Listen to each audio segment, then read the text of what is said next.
When the Rodecaster video came out, I was super excited because at the time I was using the A10 Mini Extreme ISO, which is a 8 HDMI input, and they had a lot of buttons, and I rarely ever used them because they were super confusing. It looked like a pilot's cockpit, but the Rodecaster video came out. It was super simple. It had multiple camera switching, and it had 4 HDMI inputs instead of 8, which was okay, but it came with the addition of having a XLR input, so I'll be able to plug in 2 microphones, and it looks sleeker.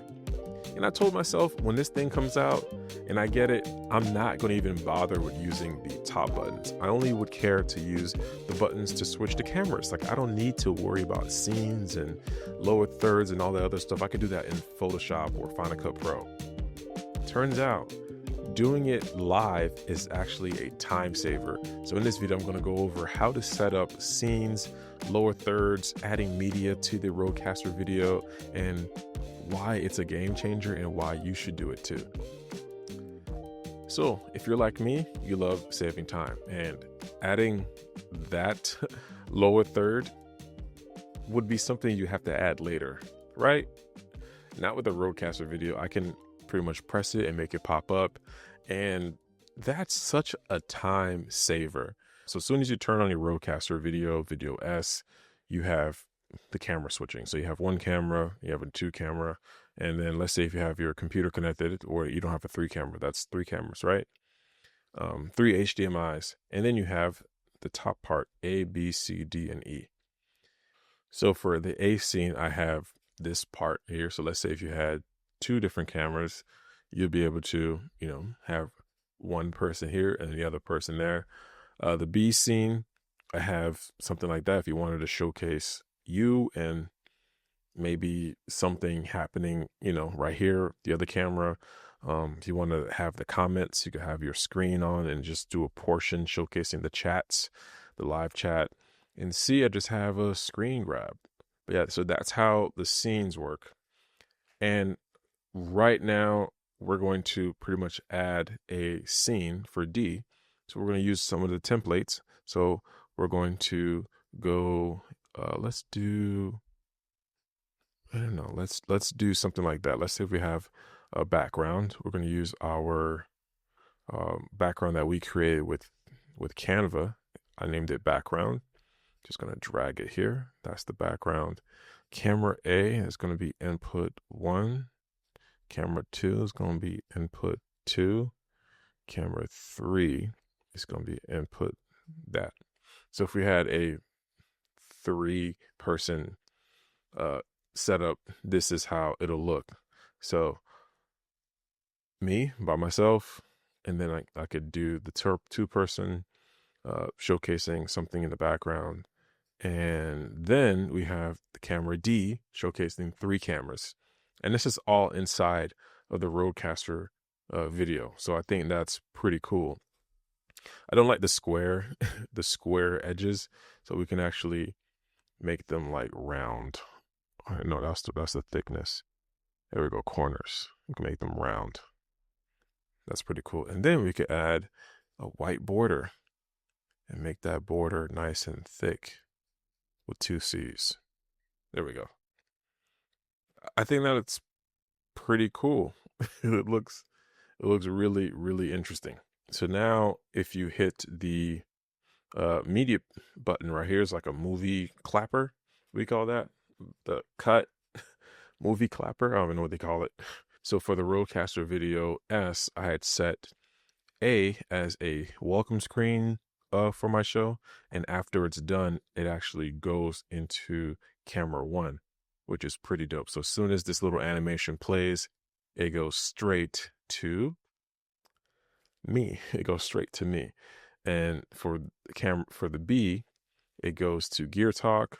After that's done, it goes to camera 1. C is the question and answer, and D. So C is the question and answer, B is Gear Talk, and D is thanks for watching.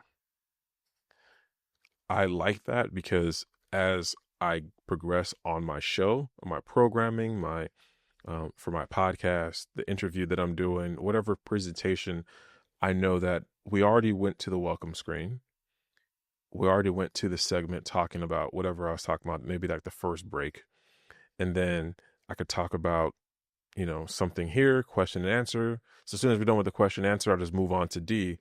Thanks for coming. Thanks for watching. It just makes a whole lot of sense for me, because this is something that I'll probably add in post. But now I have the flexibility of, hey, I always can add my lower third, so that way it pops up on a video. I have had several videos that I've uploaded onto my YouTube channel where I forgot to add a lower third, or maybe it's like, too much. I already edited the video. I don't want to find that lower third. I can't find that file. Now, no matter what, I always have the lower third. I always have my brand color, the blue. I always have that particular font. I don't have to fight to find it, if that makes sense. Again, like I said before, the only issue I have with the lower third, with the overlay, is that for you to make it go away, you have to press it. A cool thing too, when you think about it in theory, you can create a lower third overlay for pretty much anything. So if I'm doing a presentation, I can have, so if I'm doing a presentation, I could have this set to something, that set to something. So let's talk about audio. Hey, let's talk about video. Hey, let's talk about software. And then E, let's talk about hardware. Again, since it is a overlay, it won't go away until I deactivate it. So I have to hit E to deactivate it. So if your overlay is taking over the entire screen, like right now, let's hit that. It won't go away no matter how many times I switch the camera angles until I deactivate it, which is okay. So I just have to, learn that. So I really wish Rode would come out with an update that says, hey, the overlay, you can choose the duration. If you want it there indefinitely, which there are some cases where that'll be dope, but if you want it there for like a certain duration, that'll be awesome too.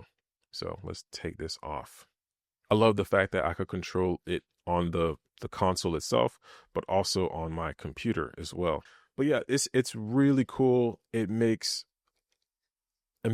producing your podcast, your TV show, your presentation so much more interactive. I see me using this a lot for my podcast. It actually makes me excited to use for my podcast. So another exciting thing is actually building these assets in Canva. It's been so much fun putting these videos and graphics together. So I'll show you how I go about putting it together and uploading it to my RØDECaster Video S. So we're going to go into Canva and we're going to do one real quick. I got this one called Be Right Back. So all I got to do, and the media pool works for video, but the lower thirds aren't video from what I understand. They can't be a video. They have to be a photo. So, or PNG or JPEG. So for the Be Right Back, I want it in a media pool. So I want it to be a scene. I'm going to download it, hit download, and it has to be in 1080p. So you download it and it's going to go to our folder. All right, so now that we have downloaded the Be Right Back video, I'm going to go to Add Media, BRB, open, and it's going to import and find BRB. And all I'm going to do is go to the D side and we hit custom. Now we're going to drag our BRB clip and that'll be on the D pad. So anytime I hit D, the BRB comes up. So when I hit A, so blank wallpaper, and when I hit D, it says BRB or Be Right Back. I made a couple that you've probably seen throughout this video. It takes some time, but if you have the time, go ahead and create something dope. All right, thank you so much for watching this video. And if you are just as excited about the RØDECaster video, please check out my podcast production podcast. So I just started season 2 and it's going to be all about producing podcasts. So video, audio. It's just going to be 6 episodes, just diving into what it means to be a podcast engineer. What is a podcast engineer? Let me take off that lower third. What it means to be a podcast engineer, or what that entails, what hardware and software. Like, I just got these really cool small rig batteries. I got like a bunch of them just to simplify my setup.